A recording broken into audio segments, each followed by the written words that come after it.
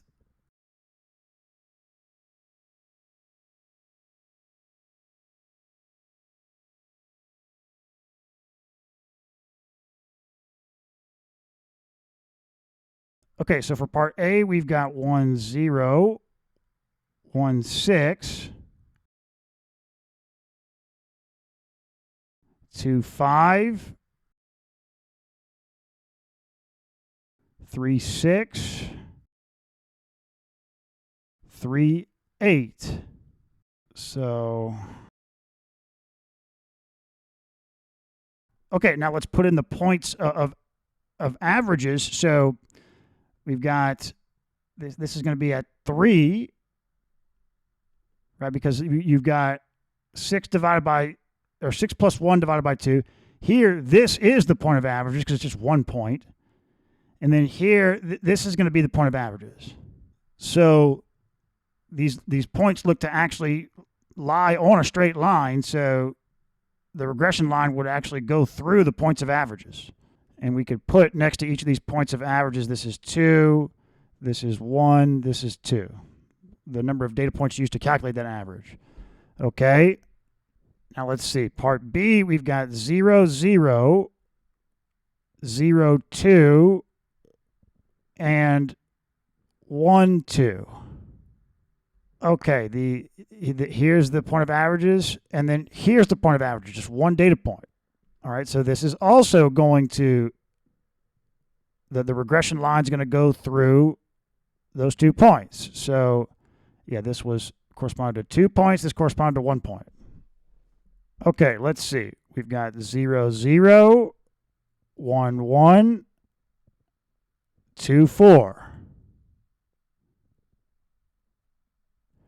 And so all of these points are the points of averages, right?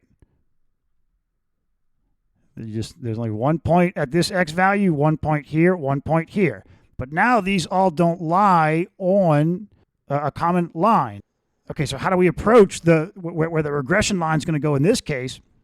Well, if this data point here had 50 points or something, then we would tend to kind of skew the line. That would have more like gravitational pull of the regression lines, the way I'd look at it. But all of these have just one data point, so you just want to, how do you hug these as close as you can? Maybe a little bit closer to something like that. Okay, part D, we've got 0, 2, 1, 3, 2, 0, 2, 4,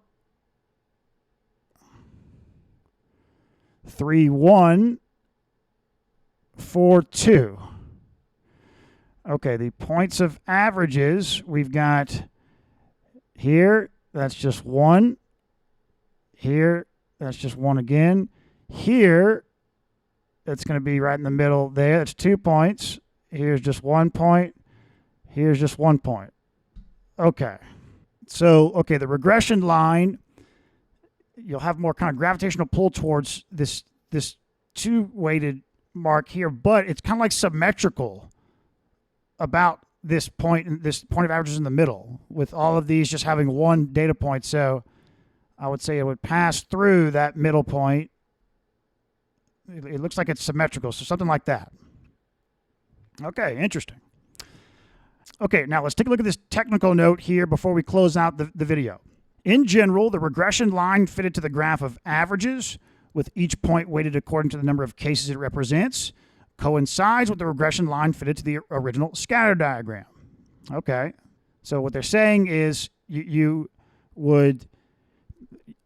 could do a regression line based on the point of averages graph, like we could act like that the point of averages graph is some brand new scatter plot with no history behind it, and do a full regression analysis, get a regression line on that graph. And then we could also do a corresponding regression line for the actual original graph itself with all the data points. And they're saying that, which is kind of surprising, they're saying that in general, you're going to get the same regression line for either case. But it's not exact. It's saying it's only exact when points with different x-coordinates are kept separate in the graph of averages. Otherwise, it is a good approximation. So what they're saying here is that it's exact if you actually don't separate the x-axis into intervals at all. Like you don't say, oh, the height of 73 inches plus or minus a half an inch or a quarter of an inch. You actually, if it's a different x value, it's a different point of averages. If you do it that way, then you're going to get the exact same regression line every time. If you do it with intervals, it's still a really good approximation. So that's actually interesting. It makes me wonder. I wonder how if you calculated the correlation coefficient from the main graph versus the graph of averages, I wonder how the correlation coefficients would compare. Now, you might be thinking, well, like, isn't this an issue, right, when it comes to averaging? We saw that when it comes to averaging, you can get like these different correlation coefficients. So isn't that what we're talking about here? Well, no, this is a little bit different from what we were talking about in those cases. Because in those cases, what we were doing is, we had like math SAT scores versus percentage of high school seniors that took the ACT or the SAT. Well, we were taking averages of millions of students from each state and then plotting the states, these 50 data points corresponding to the states. What we're doing here is it's like we would have this huge plot of millions of data points, and then we're just going to each interval and averaging out the data points within a vertical column. You see the difference? In the regression case, we're not really deviating from the fundamental character of the actual full data set graph itself. For the case of 50 data points corresponding to the states, we're putting the entire data set into these different groups, but these groups are completely random, and so where the data points wind up could be anywhere. Here, yes, we're breaking up the data set into groups, but it's directly related to the original graph itself. So in that case, we wouldn't expect for regression, we wouldn't expect the general shape of the graph to change so much. In particular, when it's not like we're doing this. It's not like the first interval is this interval. Take the average, get one data point here. The second interval is here. Get this data point here. The third interval is all the way out here. Okay, now let's do a correlation coefficient. No, we're breaking it up into these small pieces. Okay, so that's just something to note.